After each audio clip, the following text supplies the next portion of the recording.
Philip II by William Thomas Walsh. Chapter 13. The Spanish Inquisition is revived. 1559. Great was the joy of his people when Philip rode into the city of his birth on September 8th, the birthday of Our Lady. The Cortes was in session. Noblemen and clerics in many garbs from all parts of Old Castile were assembled. The usual triumphal arches with magniloquent greetings lined the ways. Children and choristers were singing to the accompaniment of diverse instruments. But Philip went directly to the royal palace, where Donna Juana was waiting to receive him. It was Don Carlos he wished to see, but the boy was ill in bed with one of his fevers. It was a keen disappointment to Philip to see the gawky creature that Don Carlos was becoming in his adolescence. The yellow, pasty face with the irritable eyes and the heavy underlip and jaw, not unlike the emperor's, the crooked back, the shapeless body, the spindly legs crying out from under such profuse finery of silks and chains of gold and perfumery that this warped being was not meant to rule over men. The king commanded that no further celebrations of his homecoming be held, and plunged directly into the mass of work that awaited him. First and all-important was the suppression of heresy. The princess had already followed his instructions as best she could. On the 24th of the previous September, 3 days after the death of the emperor, several persons had been condemned, several others penanced at Sevilla. Donna Juana and Don Carlos had attended a larger auto de fe at Valladolid on March 21st, 1559, going in solemn procession with the most distinguished prelates and nobles of the court from the palace to the public square, where they sat together on a throne looking down on the mace-bearers, the kings of arms, the alguaciles of the Inquisition, and the prisoners in their yellow San Benitos. The princess, as regent, had held the great sword of justice on high, and after the usual sermon had solemnly sworn on a cross, as did Don Carlos, to support the Holy Inquisition and to prosecute all heretics. The penitent prisoners were then reconciled to the Church on abjuring their errors. The impenitent were delivered by the Archbishop of Santiago to the secular arm, to be taken to the Quemadero outside the city walls, and there burned. As a rule, they were first strangled, a form of capital punishment still used in Spain. The princess and Don Carlos presumably returned to the palace, while the crowd followed the victims and the executioners beyond the walls. There is not an iota of evidence to support Prescott's assertion that they were there to witness the spectacle, so that the prince might be made early familiar with the tender mercies of the Holy Office, or Major Hume's glib assumption that they sat through the horrors of the auto. There were no horrors in an auto. All we know of Juana's character forbids the conclusion that she would have enjoyed the sight of human suffering. It was never the custom of royal persons in Castile, from Queen Isabel, who introduced the Inquisition, down, to see heretics put to death. Prescott and all his imitators have fallen into their exaggeration of the cruelty of the Inquisition by confusing the auto under the auspices of the Holy Office with the subsequent execution by the officers of the state, usually in a different place outside the city. Thus Prescott makes such ridiculous assertions as these. The auto de fe, act of faith, was the most awful of the solemnities authorized by the Roman Catholic Church, reminding one of those bloody festivals prepared for the entertainment of the Caesars in the Colosseum, and an indulgence for 40 days was granted by His Holiness to all who should be present at the spectacle, as if the appetite for witnessing the scenes of human suffering required to be stimulated by a bounty. It is difficult to understand how Prescott could have been ignorant of what the Church understood by an auto de fe. There was nothing bloody about it. It was literally an act of faith in the teachings of Christ and His Church on the part of king, inquisitors, populace, and penitents. Very often, and perhaps in the vast majority of autos in Spanish history, there was no execution afterwards, simply a reconciliation or the imposition of penances. In extreme cases, the inquisitors declared that a prisoner was an impenitent and incurable heretic. The state then declared that if such was the character of the prisoner, he was an enemy of society, and, like any traitor, must be put to death.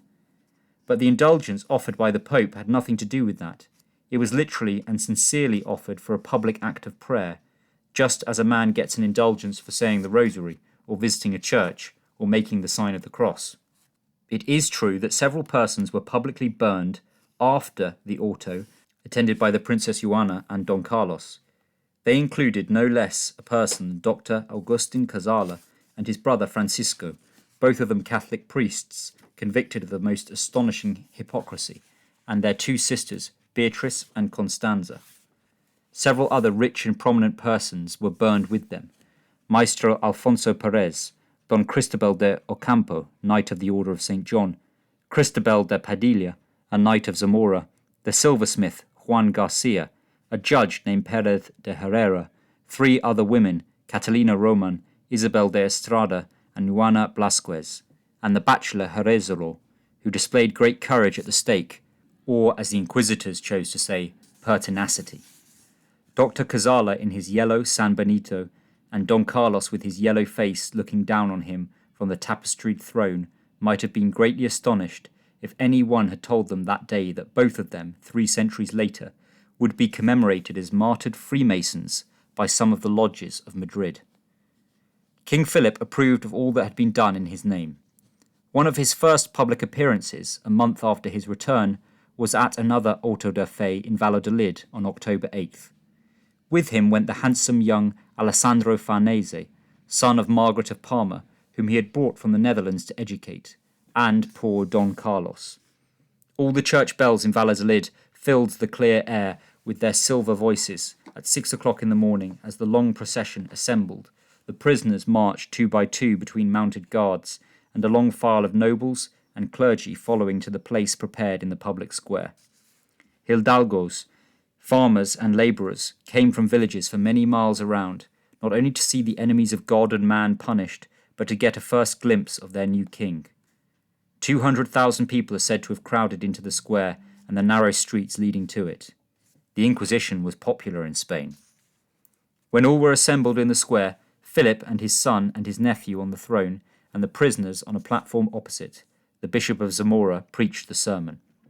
Then all present knelt and made their auto da fe. Then the Grand Inquisitor of Spain, Don Fernando de Valdez, said in a loud voice, Domine adiuve nos. Philip rose from his throne and took the sword of justice from the Count of Oropesa as a sign that he would defend the faith and Christian civilization and order against all enemies.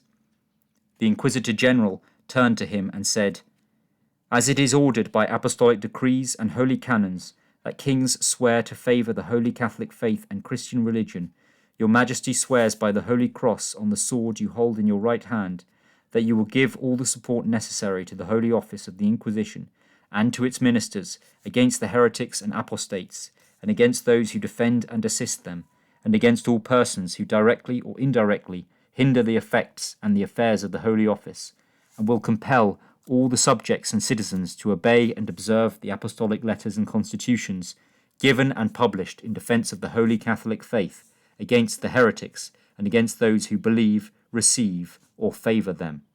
Philip put his hand on the hilt of the sword and said firmly, Así lo juro. The Inquisitor then read the list of miserable delinquents.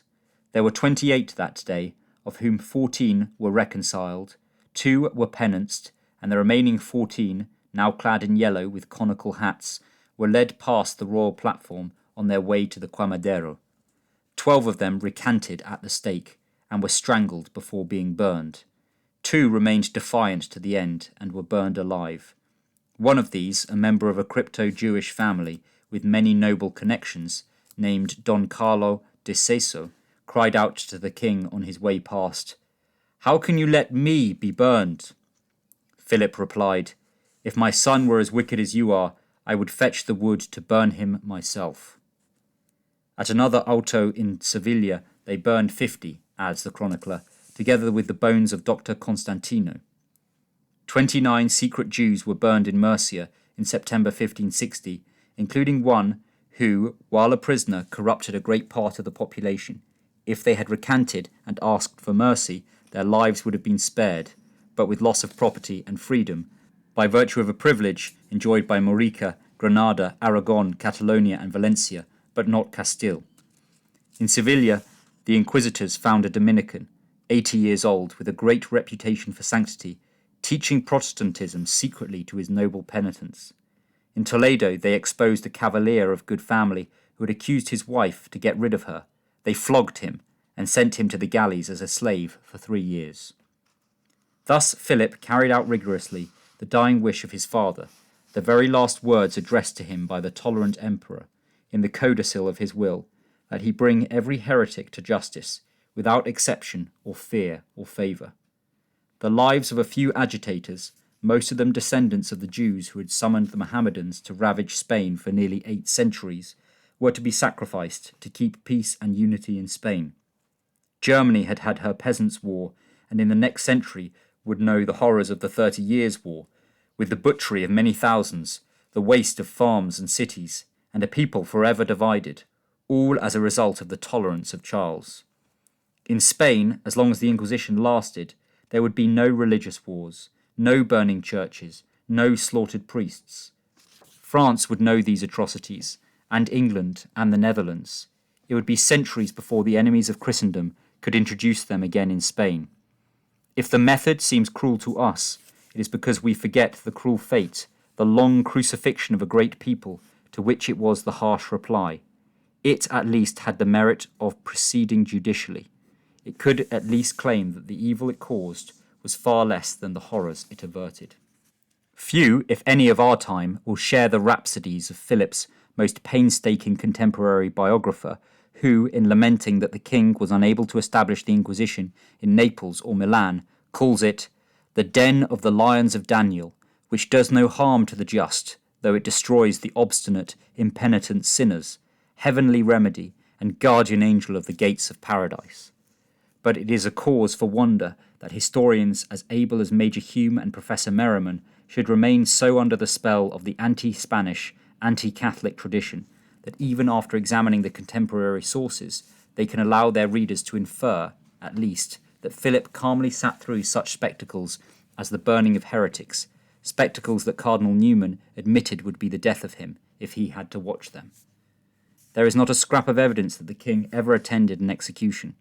Contemporary sources so far have revealed his presence at only 5 autos in the whole course of his long life. If he had ever departed from the convention followed by all the Spanish monarchs, from Ferdinand and Isabel down, the fact itself would have been singular enough to be remarked upon. No such fact is recorded. On the other hand, Philip's avoidance of all unnecessary violence and bloodshed was so notorious that we may infer they were disagreeable to him. His enemies cannot have it both ways. He cannot be the timorous, dyspeptic slave of pen and parchment that one tradition makes him, and at the same time the bloodthirsty sadist of the other. Among historians, it is Leti, writing at a great distance and under a strong Protestant bias, who first creates the Black Demon of the South, ghoulishly rejoicing over the shrieks of the victims and over the vile smell of burning hair and flesh. To this legend, historians cling even after they have set forth the facts that proved it without foundation. Prescott, in describing the auto of October 8, 1559, builds up an effective framework of horror, all calculated to fit the features of the mythical portrait handed down to him by Philip's enemies. The Grand Inquisitor speaks in honeyed but most hypocritical phrase. There is the usual reference to the gloomy cells, if not the dank dungeons of the Holy Office. To crown all this, he adds, "On this occasion there is reason to think, from the language somewhat equivocal, it is true, of Philip's biographer, that the monarch chose to testify his devotion to the Inquisition by witnessing in person the appalling close of the drama, while his guards mingled with the menials of the Holy Office and heaped up the faggots round their victims." This, in the large print of his text, leaves his readers with an impression that Philip waited to see the 2 victims burned. It is only in a footnote, in fine print, that our historian says, "It may be doubted whether the historian means anything more than that Philip saw the unfortunate men led to execution, at which his own guards assisted. He fairly shouts that Philip was probably a ghoul, and then whispers that he doesn't believe it. Of such shoddy stuff has history been made." The Protestant Revolt, which in a truer sense that is generally understood was the answer to the Spanish Inquisition, made the most effective use of its horrors for propaganda purposes. To the enemies of Christendom, it made no difference that the gloomy cells and black dungeons they described had never existed. They were not interested in the discovery, made when the Inquisition came to an end in 1808, that the prisoners were kept in decent houses, often homes of nobles donated to the Holy Office, with pious intent, that they contained no calabozos, and that the cellars had never been occupied, except perhaps by wine and vegetables. Even the unscrupulous Lorente, fanatic though he was in his hatred of the institution from whose payroll he had been cut off on suspicion of dishonesty, acknowledged that the rooms occupied by the prisoners were bon chambre voûtée, bien éclairées, sans humidité, et où les permis de faire une paire d'exercices. As long as the victims of the Inquisition were Catholics of Jewish descent who had been proved to be hypocritical members, boring from within during a crucial war for independence against Mohammedans, there never was much outcry against the institution in England or Germany. But it was a great piece of good fortune for the international foes of Spain when they could represent some of their propagandists in the peninsula as martyrs to Lutheranism.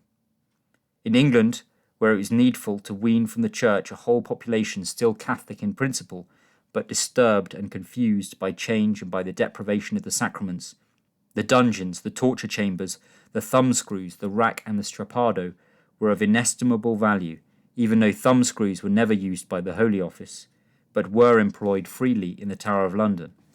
The bogey of the Spanish Inquisition, conjured up by popular preachers.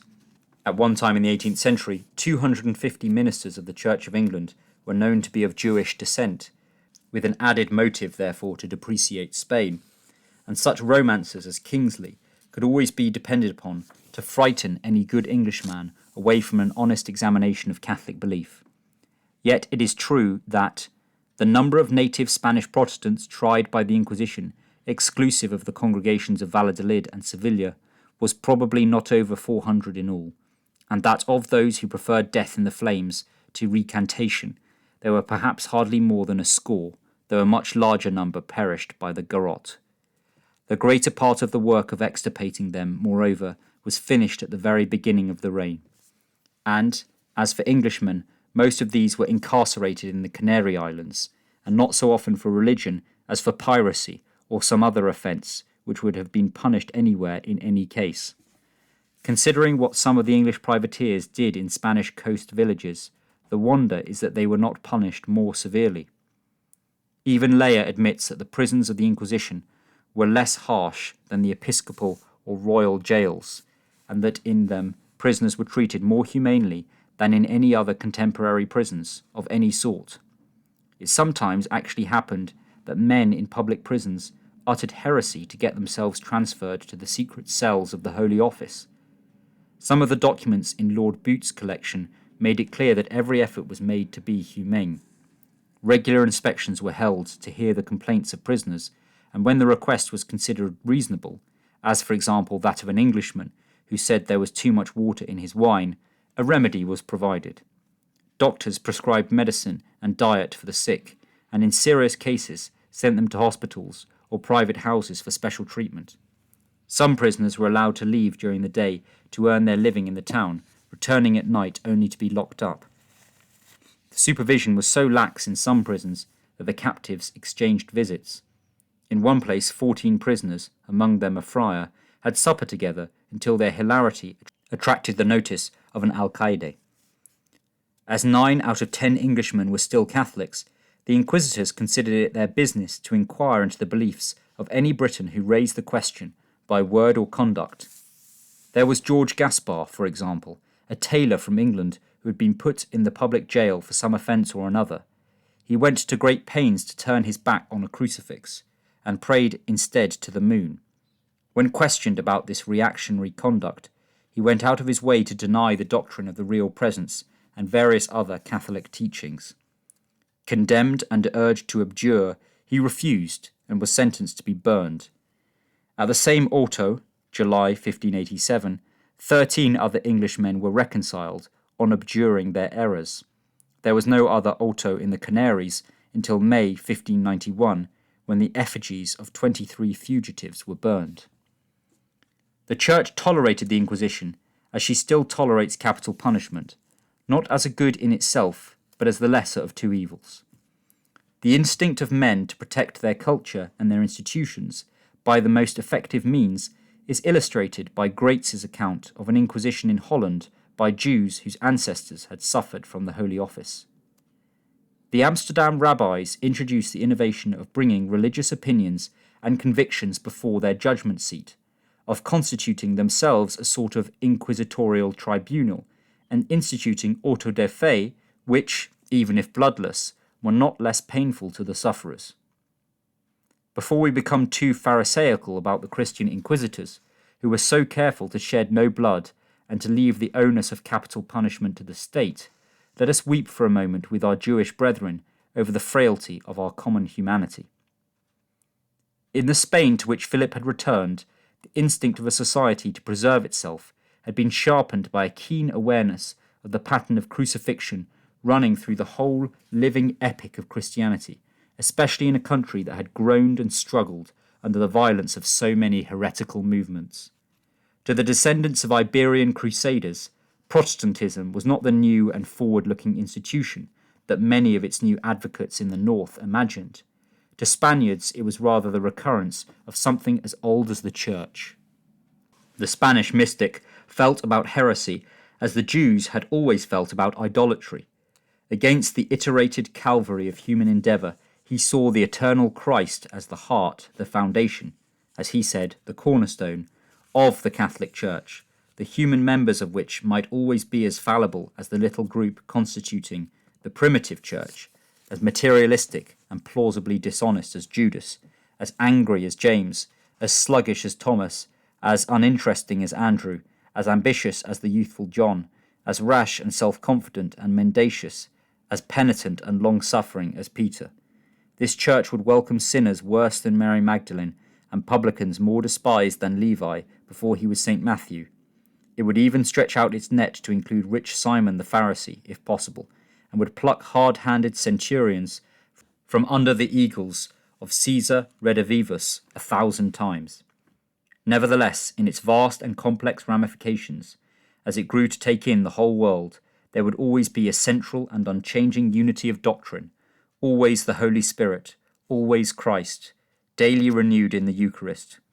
Also, in literal fulfillment of the prophecies of Christ, the hatred that had mocked, slandered, and baited him, misrepresented his teachings and actions, sought repeatedly to kill him, and finally, by trickery, induced the power of Caesar to crucify him. This too would always remain. There would always be a Caiaphas, the spiritually blind Abbot Dean, misleading the synagogue, always some crafty Annas, the Nasi, or political prince, directing and corrupting the Sanhedrin. To these the Judases would flee when the church rejected them, and these the Caesars of every age would use and despise. Even as good Jews would help to furnish the sinews of the church in many ages, so men remarkably like those scribes and Pharisees whom Christ had called the children of the devil would perpetuate the hatred that had once crucified incarnate love. No philosophy of history that leaves out of account this gigantic aspect of reality can be considered realistic. It is for this reason that the best hints for a philosophy of history may be found in the encyclicals of various popes. The intense hatred that Jesus foretold would follow all who sincerely believed in him was manifested in the earliest days of the Church. When St. Paul went to Rome to preach, one Lord, one faith, one baptism, he encountered such opposition from his own race that he somewhat bitterly wrote of the Jews who both killed the Lord Jesus and the prophets and have persecuted us and please not God and are adversaries to all men, prohibiting us to speak to the Gentiles that they may be saved. It must be noted, however, that later on he sent a letter to the Christians at Rome sternly warning them against the wickedness of Jew baiting. The Acts of the Apostles abundantly testify that most of the first Christian converts were Jews. Jews of goodwill formed the sinews of the Church. Everywhere another type of Jew, perhaps in a small minority, refused even to listen to the arguments he condemned, and prevented well-meaning Jews, as well as Gentiles, from hearing the gospel. The author of the Apocalypse, too, adverts more than once to the same astonishing concentration of hate that followed the children of Christ as they scattered through the Roman world. I know thy tribulation and thy poverty, but thou art rich, and thou art blasphemed by them that say they are Jews and are not, but are of the synagogue of Satan. And, behold, I will bring of the synagogue of Satan, who say they are Jews and are not, but do lie. Behold, I will make them to come and adore before thy feet, and they shall know that I have loved thee. The first major persecution of Christians in the Gentile world, that of Nero, was probably set in motion at the instance of the Jews surrounding his wife, Poppaea. There were Judases in every age to attempt to pervert the church from within. Not a few of the later scandals of Christendom were the result of their work. Simon Magus, perhaps a precursor of Gnosticism, was only the first to attempt to purchase the gifts of the Holy Ghost. Arius, the Catholic Jew, would yet make an insidious attack on the divinity of Christ that would divide the Christian world for centuries. Valentinus, called the chief of the Gnostics by St. Irenaeus, was a Jew of Alexandria. As the colossal struggle continued century after century, the chief means employed by the Annas and the Caiaphas of each age to keep the mass of the Jewish people in ignorance of the true nature of Christianity and to fan their misunderstanding of it to hatred was the Talmud. This melange of wisdom, tradition, and superstition contained the most scurrilous and vindictive blasphemies against Christ. Wherever its true character became known, it was condemned by Christian authorities, as in France under St. Louis and in Rome under Pope Paul IV, who had thousands of copies burned. Yet it survived to carry into the modern world the spirit of the Pharisees who rejected Christ, with those rabbinical interpretations which made it, as Lazare noted, the creator of the Jewish nation and the mould of the Jewish soul. The most vituperative parts were omitted in translation. In dangerous times they were handed down orally by the rabbis. The historical importance of this book may be judged from the opinion of the Jewish historian Graetz, whose inaccuracies, omissions, and wrong judgments have poisoned the whole Jewish world, but whose interpretations of that world cannot be ignored.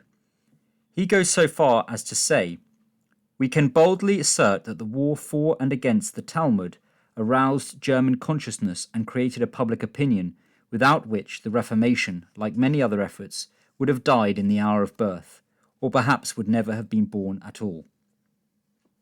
In the Middle Ages, it was customary for Jews to deny that the Talmud contained anti-Christian libels. Pretense in the modern world is no longer necessary. The Talmud is recognized as a sort of link between the early Gnostic onslaught on the Catholic Church and the even more serious modern assault behind the mask of Freemasonry. Celsus, the Gnostic, may or may not have been a Jew. Yet there are connections between Celsus and Judaism that must be emphasized, says a Jewish authority. For example, he asserts that Jesus was the illegitimate son of a certain Panthera, and again that he had been a servant in Egypt, not when a child, as according to the New Testament, but when he was grown, and that he learned there the secret arts. These statements are frequently identical with those of the Talmud. Celsus might have heard this from the Jews. From this, it is not difficult to guess the source of the modern legend of Freemasons seeking to disparage Christ the Redeemer in subtle fashion by claiming him as one of their initiates. Another Jewish book that had a powerful effect not only on Jews but on the history of the world was the Kabbalah. Originally that part of the Mosaic law which was handed down by tradition, it had become, by the 13th century, a collection of occult and esoteric doctrines borrowed from Buddhism, Gnosticism, the Neoplatonists, and all manner of Eastern pseudo-mystics. Out of the dark labyrinths of its imagery came many heresies and revolutions, Rosicrucianism, Theosophy, and all modern Freemasonry. As Rabbi Ben-Amozeg wrote, "It is quite certain that Masonic theology is at root nothing else than Theosophy, and that it corresponds to the theology of the Kabbalah." For 1,000 years after she had emerged from the catacombs, say roughly from the time of Constantine in the 4th century to the middle of the 14th, the Catholic Church successfully defended herself from such attacks both within and without.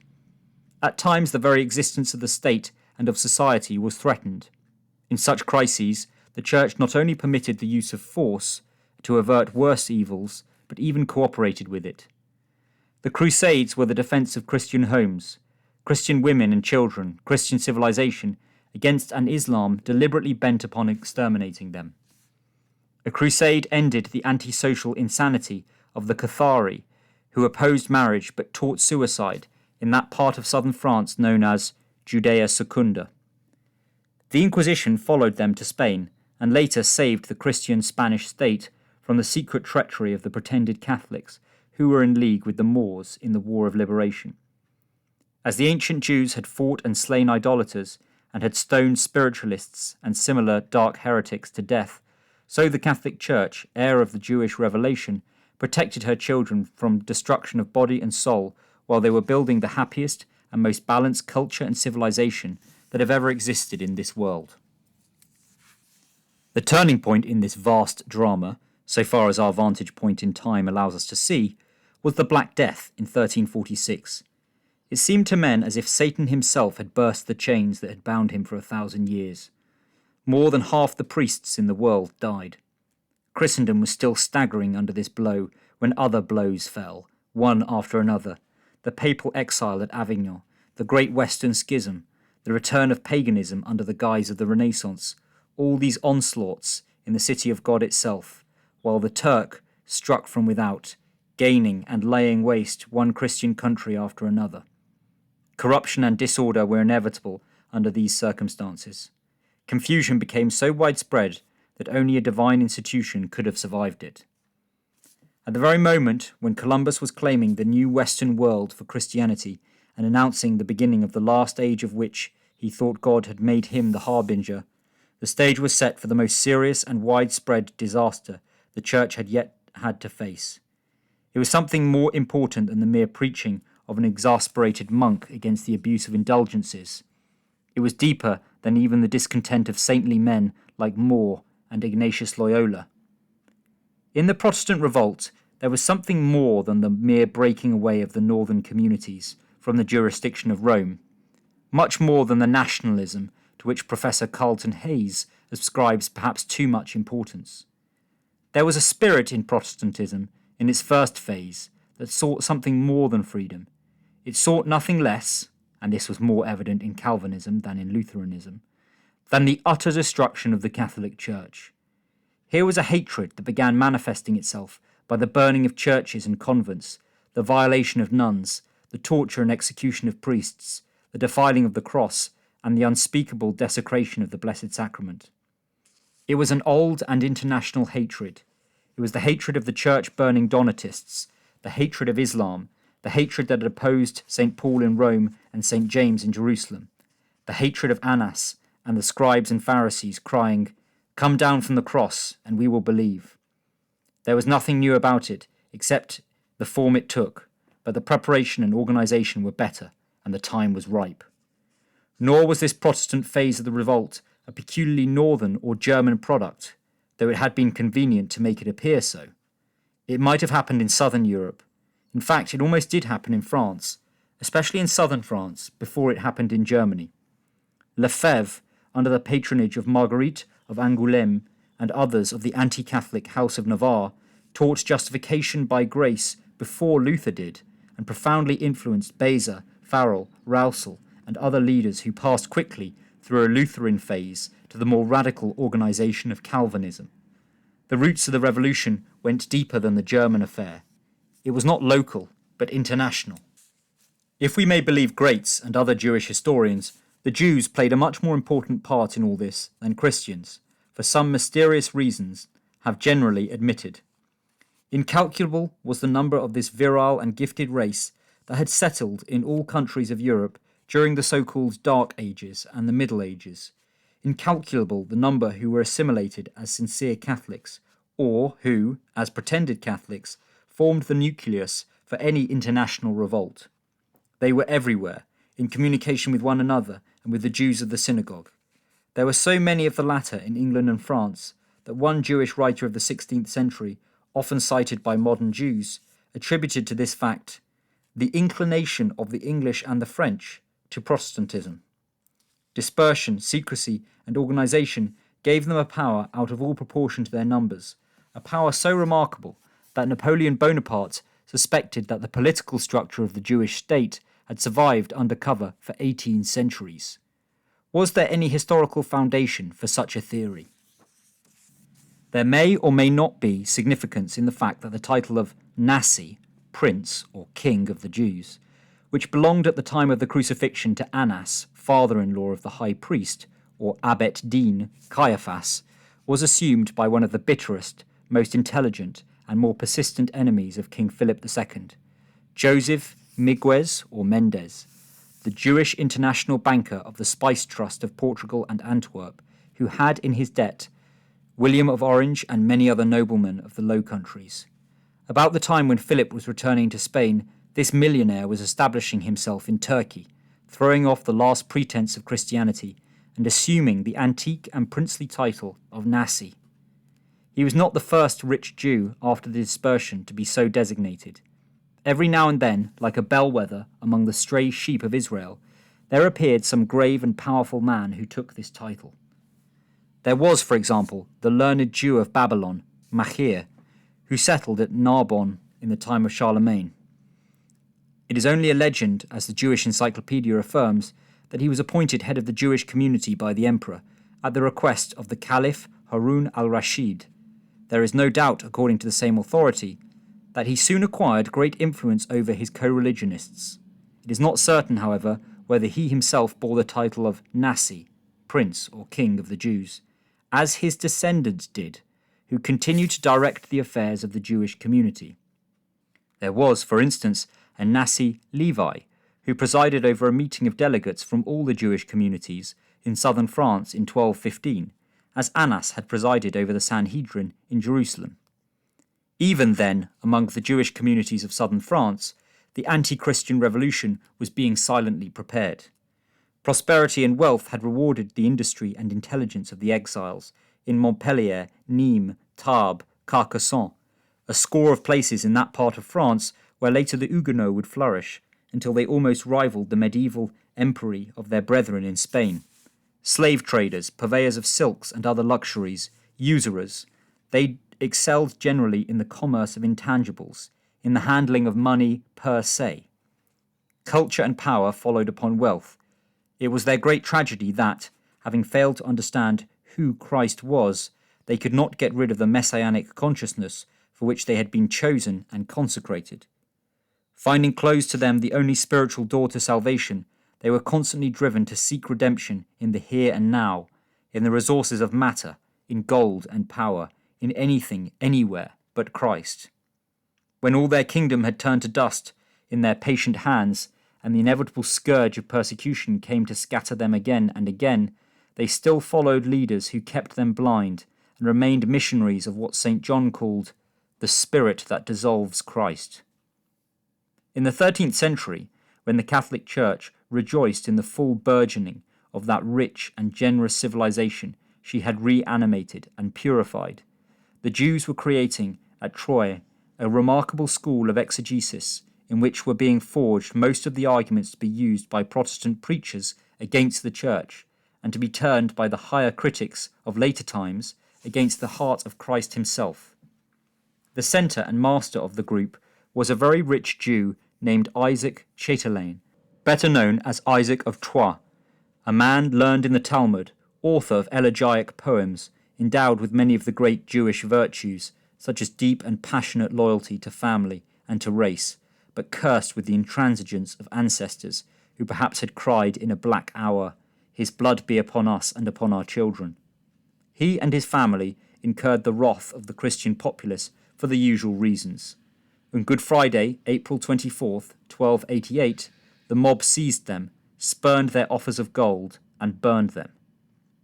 The shocking Holocaust avenged a long period of exploitation and of undermining of the foundations of church and state.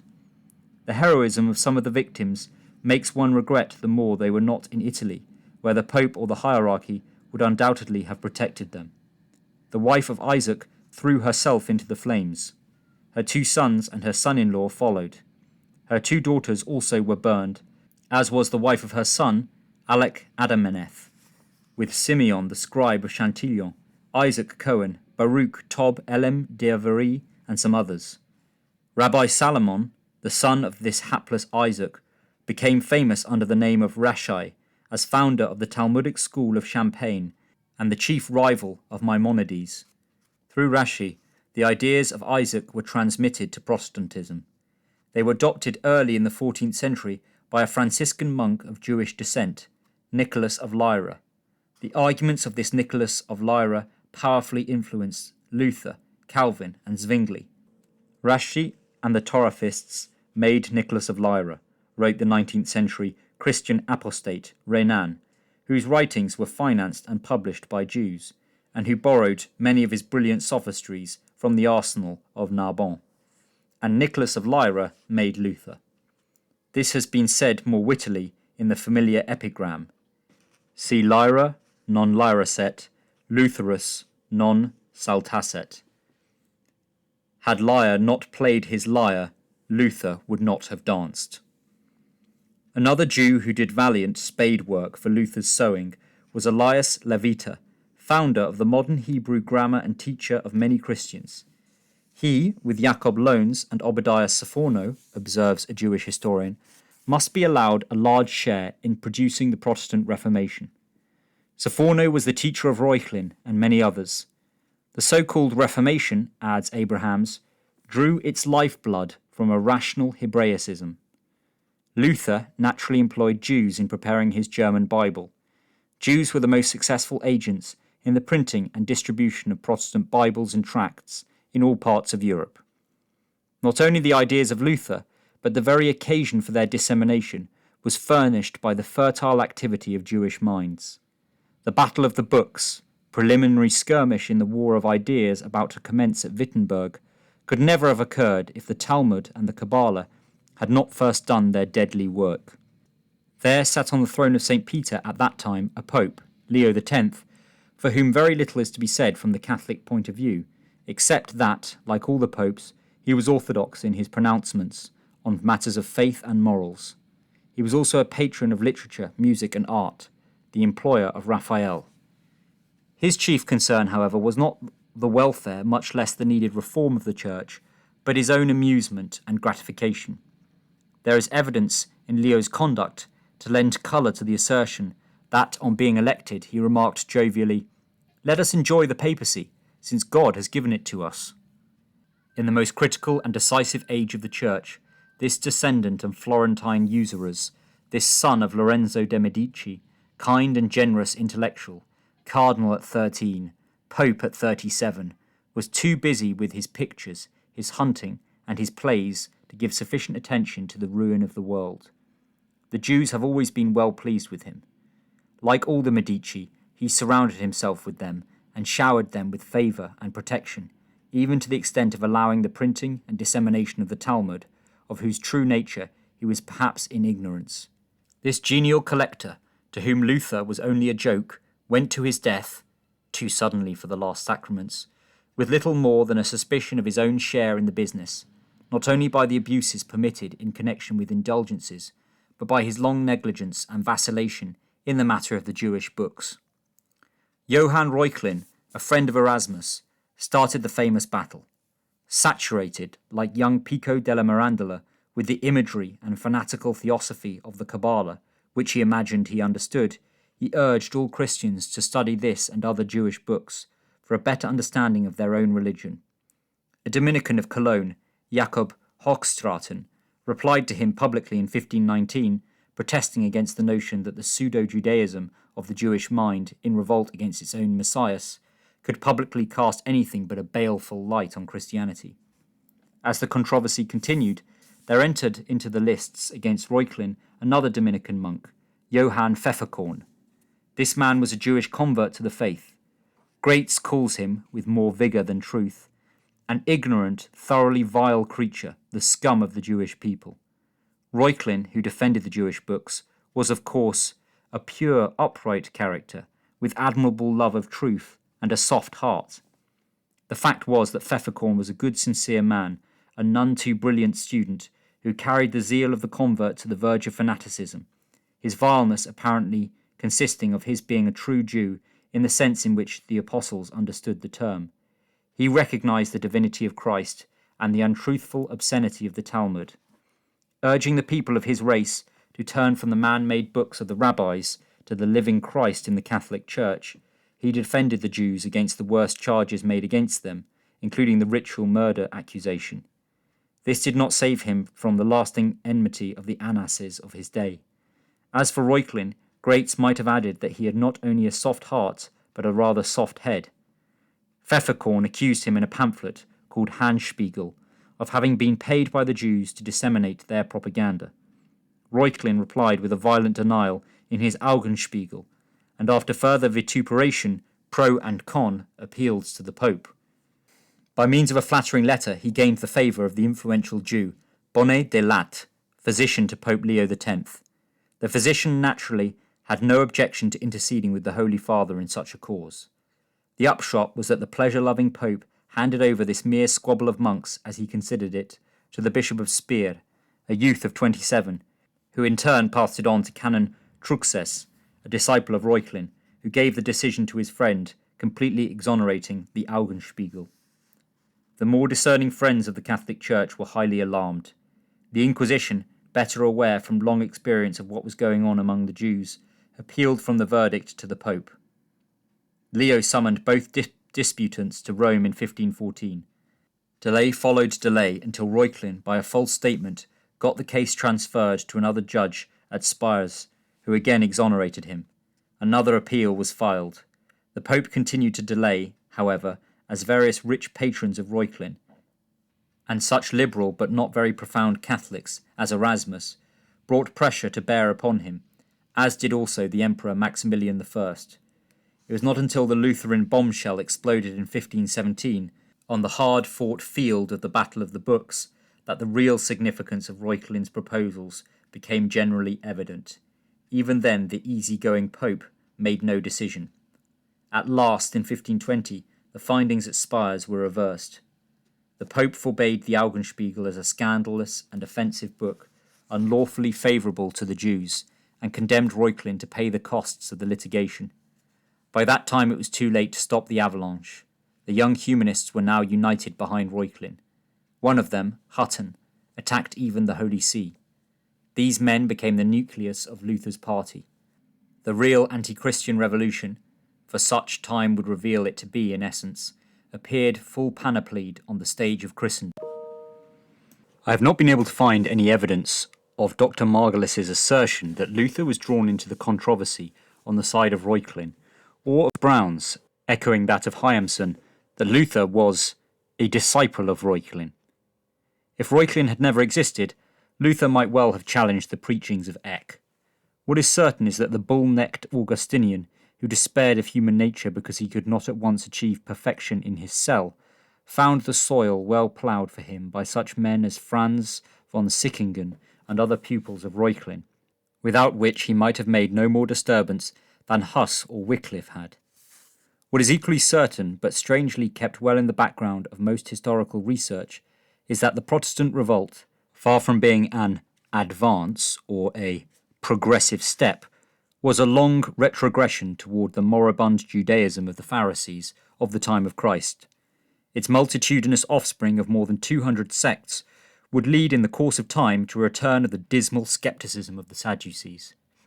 Caius was a Pharisee, Annas a Sadducee. It was old Annas, the Nasi, who would have the last word. If there is exaggeration in that astonishing but almost unnoticed statement of Cabrera, himself of a Spanish Marrano family, that most of the heresiarchs and heretics of this present century have been of those people. It is beyond question, as a Jewish historian says, that the first leaders of the Protestant sects were called semi-Judei, or half-Jews, in all parts of Europe, and that men of Jewish descent were as conspicuous among them as they had been among the Gnostics, and would later be among the Communists. The origin of Calvin, whose real name was Chauvin, is obscure, as is that of his chief aide and successor, Theodore Beza. But Farel, Rousseau, and others of the stormiest preachers who carried their propaganda through Europe were of Jewish descent. Michael Servetus may have been and was certainly influenced by Jews. At Antwerp in 1566, The chief minister of the Calvinist Synod, which was the centre of the most telling Protestant intrigue and propaganda in the Netherlands, was a Spanish Jew. Modern research by Jewish historians has made it clear that in the 16th century, large numbers of the English Protestants, and doubtless the most active in propaganda and organisation, were Jews, who had put on the convenient mask of Calvinism at Antwerp. For example, from an early period, says Dr. Lucian Wolff, the Marranos in Antwerp had taken an active part in the Reformation movement and had given up their mask of Catholicism for a not less hollow pretense of Calvinism. The change will be readily understood. The simulation of Calvinism brought them new friends, who, like them, were enemies of Rome, Spain, and the Inquisition. It helped them in their fight against the Holy Office, and for that reason was very welcome to them. Moreover, it was a form of Christianity which came nearer to their own simple Judaism. The result was that they became zealous and valuable allies of the Calvinists. There was something more in most Calvinist teaching than the desire for religious freedom and the reform of abuses. It was more like the ancient hatred which had followed the Catholic Church from her cradle, seeking not her reform but her utter destruction. Calvin himself was as ruthless in this regard as Mohammed. One of his letters to English Protestants declares that those who refuse to give up the Roman Catholic faith must be put to the sword. Calvinism quickly became an international movement, with a world capital at Geneva, and with Calvin as a pope ruling over a city with a regimentation uncomfortably suggestive of some totalitarian state of the future. The most active intelligences, liaison officers, and propagandists of this international army were Jews. Only 4 years after Luther's first outburst, Cardinal Aleander, papal nuncio, reported that Jews were printing and circulating the German monks' books in Flanders. From the Netherlands they sent Bibles even to Spain, concealed in double-bottomed wine casks. In Ferrara, a great Jewish financial centre, they printed heretical Bibles for distribution in Italy and elsewhere. No less a person than Carranza, now languishing in the prisons of the Inquisition in Spain, said that this was the reason why the Church had to discourage the reading of the Bible in the vernaculars, save in approved versions. Even Jewish physicians and men of business were spies and propaganda agents. In the very year after Philip returned to Spain to stamp out Protestantism there, the Jewish doctor Rodrigo Lopez, who was to find so unhappy an end in England, was passing over from Antwerp to London as a good Protestant. A new spirit was abroad in the world, surely. It was not the regenerated Christian thing that Luther imagined it to be. It was the reappearance, in most formidable array, of something older and far more terrible. The Cambridge Modern History tells us its effect was to transfer the allegiance of the human spirit from clerical to civil authority, or, to put it more bluntly, to deliver Christ once more into the hands of Caesar. The Jewish historian Graetz expresses it otherwise. The interests of the marketplace had driven the interests of the church into the background. Is this not a way of saying that after the great betrayal the money changers were flocking back into the temple from which they had been ousted by the medieval church when she was most free and vigorous? This was the thing, the old and evil thing, the insidious and destructive thing that Philip was resolved to destroy, if possible, before it ruined the world. It would be far-fetched to say that he saw all its potentialities in 1559. He could hardly have seen what Pope Pius IX saw in 1849, when he declared that all the evils of the modern world, including communism and its attendant miseries, had their origin in the tragic 16th century assault on the Catholic faith in the name of Protestantism. Did Philip imagine, then, that the Jews were to blame for all the ills of humanity? Not even his bitterest enemies could fairly accuse him of that. A Jew-baiter in the vulgar sense he certainly was not. When an attempt was made to introduce into Spain an organisation known as the Order of the White Sword, aimed against Jews as Jews, he put his foot down against it. He knew and employed too many excellent men of Jewish ancestry to be taken in by any stupid and vicious theory of Nordic or Aryan superiority. It must have been apparent to a man of his shrewd common sense, in most matters, that even those Jews who persisted in the iniquity of attempting to destroy the church could have accomplished very little without collaboration from within, from unworthy Christians. It always takes a Judas to complete the work of Annas and Caiaphas. Let us be honest and divide the sorry credit between bad Jews and bad Christians. At the time when Christendom could boast of an unparalleled number, perhaps, of splendid saints, following the counsels of perfection and bearing witness to the divine power of the Church, to cast off the accretions of human weakness and renew the face of the earth, there were also plenty of abuses that had too long cried for correction. Many priests gave their people little or no instruction in the faith. Some had concubines and children. Others were so careless or so ignorant that they had forgotten even the words of consecration in the Mass, so that the first Jesuits who carried the spirit of true reform through Italy had to instruct some of the parish clergy. Men who were not priests, and even women, received the incomes of benefices to the neglect of souls. Some bishops never visited their dioceses. Many of them had been named at the request of kings or other powerful persons, and were unfit for their terrible responsibility. A few of these even became cardinals. There were cardinals who were not priests, not fitted to be priests. Officers of the Roman Curia were sometimes venal and corrupt. Even at papal elections, bribery was not unknown. The Pope himself was not always an example to the Church. Leo X, for example, raised money to cover up his extravagance by the shameless sale of offices. One of the largest factors in causing all this corruption was the interference of the state, newly conscious of its unity and power in the affairs of the Church. Priests were badly disciplined because there were too many political bishops.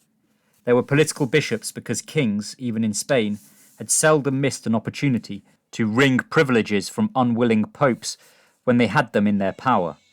Often the Pope had to allow the king to name the bishops, as the price of having Christianity preached at all, and he chose the lesser of the two evils.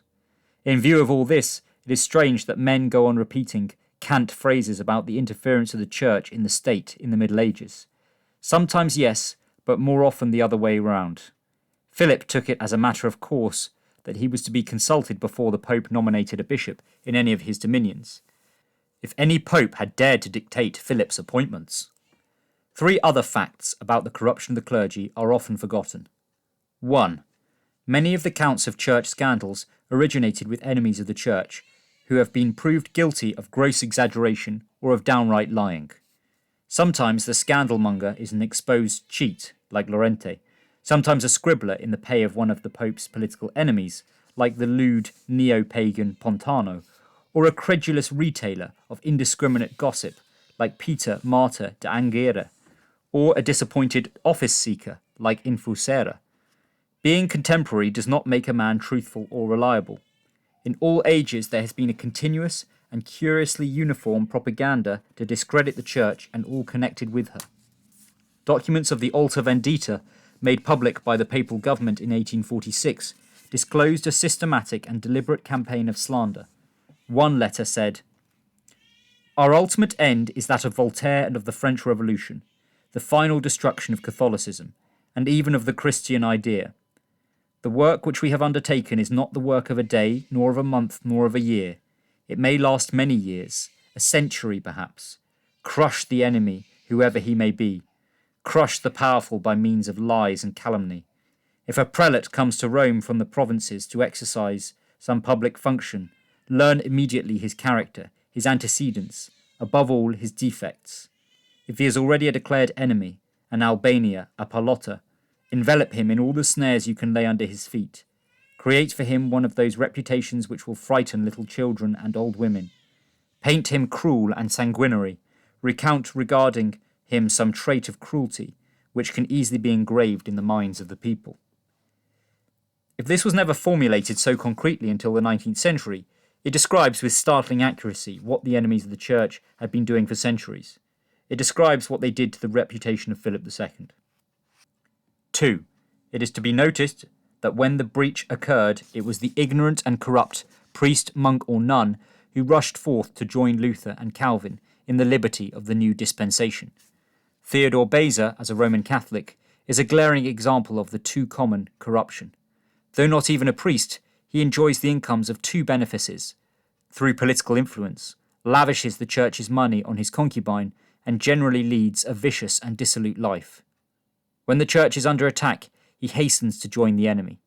As Calvin's lieutenant, this righteous man thunders against the corruption of the old Church, of which he was partly the cause.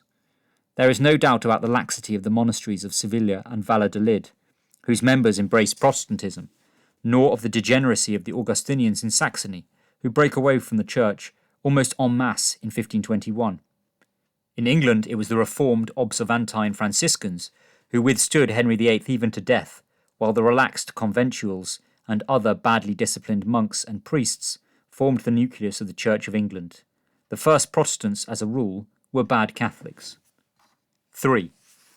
For a whole century or more before Philip II, most of the popes and large numbers of prelates had been striving to reform the Church. A great deal had been accomplished. A great deal more remained to be done. Some popes of the highest intentions were compelled to devote most of their energies to the defence of Christendom against the conquering Turks. Others were foiled by the selfishness and criminal quarrelsomeness of European rulers. When Protestantism appeared, its leaders called loudly for reform. Most of them, however, could be depended upon to reject, resist, and misrepresent any attempt to hold a general council of all Christendom, without which no thorough reform would be possible. What excuse can be made for the pride and selfishness of Catholic kings? Time after time, French nationalism prevented the meeting of a general council of reform. Francis I made it impossible for Pope Clement VII to hold one. When Charles V and Pope Paul III finally agreed to have one in 1536, and the Pope summoned delegates to Mantua, it was Francis who refused to allow the French bishops to go. Again, when Paul summoned the Council of Trent in 1542, Francis and the Protestants opposed it. The anger of Charles against Paul caused further delays. Finally, the council met in 1547. When a transfer was deemed advisable on account of the plague, after several excellent reforms had been passed and articles of faith defined, Charles refused to allow the Spanish bishops to go to Bologna and began separate negotiations with the Protestants. Henry II refused to allow the Spanish bishops to go to Trent in 1550. Pope Paul IV would have reconvoked the council, but was betrayed by his nephew, Carlo Carafa, into the fatal war with Spain. This was the situation when Paul died, about the time Philip returned to Spain in 1559. The Roman people took revenge on the memory of the reforming pope by smashing his statue, opening the jails, and forcing the Carafas to flee for their lives. The papal nephews had been in peculiarly bad odour since John, now Duke of Paliano, had murdered his wife with the connivance of Cardinal Carlo, and, stranger still, of her own brother, who strangled her. Nepotism had ruined the administration of a truly noble old man. All over Christendom there was a cry for the election of a worthy pope who would at last complete the reform. The French government, meaning the Guises, who dominated young Francis II and his bride, Mary Stuart, supported the candidacy of Cardinal Ippolito d'Este of Ferrara, a relative of theirs by marriage and a descendant of Lucrezia Borgia. Rich, intelligent, charming, persistent, and unscrupulous, this political prelate had been supported by France in the last 3 elections, and Spaniards believed that if he became pope, the church would be governed from Paris. At the preceding conclave, he had employed bribery so shamelessly that Pope Paul IV had denounced him in a conclave as the Simon Magus, whom they all knew. The Pope, before his death, had banished him from Rome with the hope of preventing his candidacy. One of the things Paul discovered about his nephew Carlo was that he had been working for the elevation of d'Este. Philip was eager to have a good pope elected. Even before the death of Paul, he had instructed Figueroa, his ambassador in Rome, not to seek influence in the coming conclave in any political sense or from any political point of view. He hoped for the election of a pope who would be zealous for the service of God and for the well-being and pacification of Christendom, eradicate religious errors and disputes and prevent their spread, devote himself to the needed work of reform and preserve Christendom, and especially Italy, in peace and unity. If any candidate possessed these qualities, the interests of Spain must not be allowed to weigh too much in the balance. Philip added that he would consider as desirable Carpi, Morone, Putio, Medici, and Dolera. Above all, d'Este and all Frenchmen were to be excluded. Figueroa died before the conclave. Philip then sent his Milanese ambassador, Vargas, to Rome. This individual followed his master's instructions, went far beyond them at times in his officious zeal. Several times during the long conclave, it lasted 4 months, he climbed a wall to talk through a grating to various of the 42 cardinals there enclosed. Apparently he came to some sort of agreement with Cardinal Carlo Carafa to support Cardinal Medici, with the idea that the latter, if elected, would absolve the Carafas from their crimes, for which they deserved death, and would be devoted to the interests of Spain. When Philip learned of this, and of the use of money by Vargas, he was deeply offended by an event so disserviceable to God, and sent one of his stinging rebukes to his ambassador. Yet Cabrera says frankly in another place that Carafa controlled 12 votes, and delivered them, at Philip's request, to Cardinal Giovanni Angelo de' Medici. At any rate, after several tiresome deadlocks and innumerable intrigues, Medici was at last elected on Christmas Day 1559. There were many to recall that under one Medici Pope, Leo X, Germany had been lost, and under another, Clement VII, England had apostatized. They predicted that France would become Protestant, as indeed she seemed likely to do under Pius IV. Yet Pius did not belong to the Medici family of Florence, but to another one of Milan, perhaps not even related to the illustrious money-lenders. He himself was a lawyer, very much a man of the world, who had had illegitimate children before he became a priest. Most of his family were people of low degree, artisans and such. He also had nephews, even a nephew, Carlo. Nepotism, it seems, can work both ways. Carlo Borromeo, son of the new Pope's sister, was on the way to becoming Saint Charles Borromeo, whose body remains incorrupt even to this day.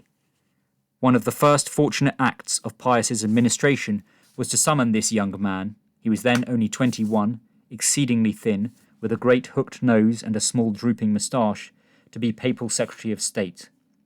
Chiefly through him, his uncle, rather than an ordinary sort of man, achieved what many of his more spectacular predecessors had failed to accomplish: the reform of the Church. Charles began by sending 36 Jesuits through his own diocese of Milan to instruct and inspire clergy and people, and it was chiefly he who organised the Second and Triumphant Council of Trent. 3 other men played almost indispensable parts in the success of this council. One was Cardinal Morone, who had been 4 years in prison on suspicion of heresy under Pope Paul IV. Another was a man of Jewish parents, Lainez, second general of the Jesuits, whose powerful preaching, often at the risk of his own life, won back 35,000 Huguenots to the faith. The third was Philip II, who strove with enormous tenacity and patience to remove all the political obstacles, and who swallowed affronts to his own royal dignity, to the disgust of certain of his advisers, rather than let the council end as the first one had in his father's time. It was hardly to be expected, however, that a king should look on a new pope, elected by his aid, with eyes wholly unpolitical. Philip immediately asked Pius to restore the Duchy of Paliano to his friend, Marc Antonio Colonna. This was done. He then got the Duke of Florence, who wanted to marry his son to one of Philip's German cousins, and needed his help to that end, to go and kiss the Pope's foot and beg him to grant the sussidio to Spain. This on the ground that Philip was a defender of the Church against the Turks and other enemies, and was almost ruined from paying heavy usury on his loans. Pius reluctantly granted him subsidy. Philip hoped for the further concession of the Crusada. He tried to get the Pope to join a league with the Dukes of Florence and Savoy against the heretics, especially in France, where the situation was daily becoming more alarming.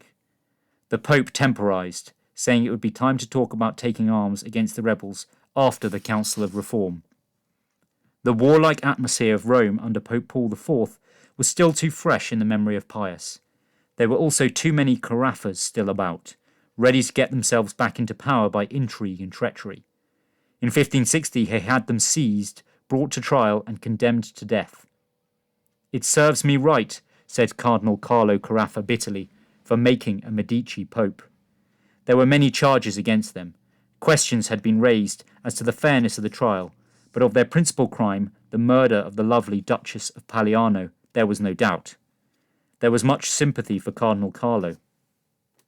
Pressure was brought to bear from all sides upon the Pope, but Pius was determined that Carlo should die with Giovanni and the others, since he had instigated the murder, and had been chiefly to blame for the war with Spain. The only hope for the condemned cardinal was that Philip II would intercede for him. Carafa evidently had good reason to believe that Philip would, and Vargas urged his master to do so. But, as Tiepolo, the Venetian ambassador at Toledo, reported, there was no real regret over the arrest of the Carafas in Spain. Their deaths would relieve the king from the obligation of pensioning them for small services. In August, Philip was still undecided. He did not wish to seem guilty of ingratitude to Cardinal Carafa. In September, he sent Vargas orders to moderate his zeal for the prisoners. Finally, he followed the advice of the Farnese, left the secular Carafas to their doom, and on February 11th, 1561, sent the Pope an autograph letter interceding for the cardinal. The letter reached the Pope's hands on March 2nd, the eve of the conclave, called to consider the appeal of the condemned. Vargas again asked mercy for Carlo. The Pope was not to be moved. On the 4th, the cardinal was strangled in prison after an hour with his confessor. He was 42 years old. "Cruel king," he cried at the last. "O traitor Pope!" It's difficult to say how much Philip II, like other rulers of his time, was corrupted by those cynical maxims of Machiavelli, which were the political Bible of Cromwell, William Cecil, and Catherine de' Medici. You are to understand that a prince, and most of all a new prince, cannot observe all those rules of conduct, in respect whereof men are accounted good, being often enforced, in order to preserve his princedom, to act in opposition to good faith, charity, humanity, and religion. He must, therefore, keep his mind ready to shift as the winds and tides of fortune's turn, and, as I have already said, he ought not to quit good courses if he can help it, but should know how to follow evil courses if he must. A prince should therefore be very careful that nothing ever escapes his lips which is not replete with the 5 qualities above named, so that to see and hear him one would think him the embodiment of mercy, good faith, integrity, humanity, and religion. And there is no virtue which it is more necessary for him to seem to possess than this last, because men in general judge rather by the eye than by the hand, for every one can see but few can touch. Every one sees what you seem, but few know what you are, and these few dare not oppose themselves to the opinion of the man, many who have the majesty of the state to back them up. The enemies of Philip would say that here Machiavelli had painted his portrait. It would be more just to call it a caricature, for it leaves out of account the very real piety of the man. There is truth in it, however, to the extent that it does express a tendency that appeared from time to time in his policy. It was a tendency inherited from the government of the emperor. It was only one of many bequests. From Yuste came a curious assortment of the dead Caesar's personal belongings: a philosopher's stone, a blue stone for the gout, a rosary, some astrolabes, some nautical instruments, a ring with a stone to stop the flow of blood, and a few books, 3 copies of one called Behecchio, Caesar's Commentaries, 2 copies of the Determined Cavalier, a missal, 2 breviaries. There was also a discipline, or whip, which the emperor had laid over his own back in those last penitential months to curb the unseemly impulses of his already decaying flesh and to make amends for past sins. There were black splotches on it to bear mute witness to the sincerity of the penitent. A very concrete example of Charles's past frailty presented itself in the form of another guest a few days after Philip's arrival in Spain. Luis Quixada, Lord of Villa Garcia, revealed to him that a boy of 12, named Jerome, whom he had been bringing up quietly on his country estate, was an illegitimate son of the emperor by Barbara Blomberg, one of his mistresses in Flanders. Donna Joanna had seen the boy and had suspected that he was a son of the emperor. It is likely that she confided this to her brother. One October day the king rode over to the Espina monastery of the Order of St. Bernard to meet his half-brother. He found a fine, straight, handsome lad in a peasant's costume, blonde like himself, but with little other resemblance to their common father, except a pair of fine blue eyes with arched brows. Philip looked earnestly into the small face, liked it, told the boy who he was, and bade Luis Quixada bring him to Valladolid. On their arrival there he gave Jerome a house, an income befitting his station, and a new name, Don Juan of Austria. It had been the emperor's wish that this son of his be brought up with an eye to the church. It was a pious custom to dedicate the bastards of Spain, as the byblows of the royal house were bluntly called, to Holy Church as a fitting expiation. Ferdinand the Catholic had given 3 of his 4 extramarital offspring to God, a boy who became an archbishop, and 2 girls who were exemplary nuns. Perhaps Charles's boy would yet be a cardinal. It was all part of the curious pride of these men, descended from countless generations of crusaders, grown hard in camps and on battlefields, to have the air almost of putting God under obligations to them after they had done as they pleased. It did not seem to occur to them that one reason for the troubles of Holy Mother Church was precisely the foisting of so many bastards on her. But at least they admitted their wrongdoing and made such reparation as they could. They were not like earlier and later men in priding themselves on their respectability, in trying to evade the consequences of lust by some species of secret nastiness. Don Juan, however, had no intention of becoming a priest. He meant to be a soldier, like his father, now that he knew who his father was. So confident and royal was his bearing that although the king had ordered that he be called Excellencia, as etiquette required, people began calling him Alteza and Señor, as though he were a legitimate prince. Philip made no objection. He treated the boy with great kindness, familiarly, as an equal, and when he went to Toledo to open the Cortes in October 1559, took him along as companion to young Alessandro Farnese and Don Carlos.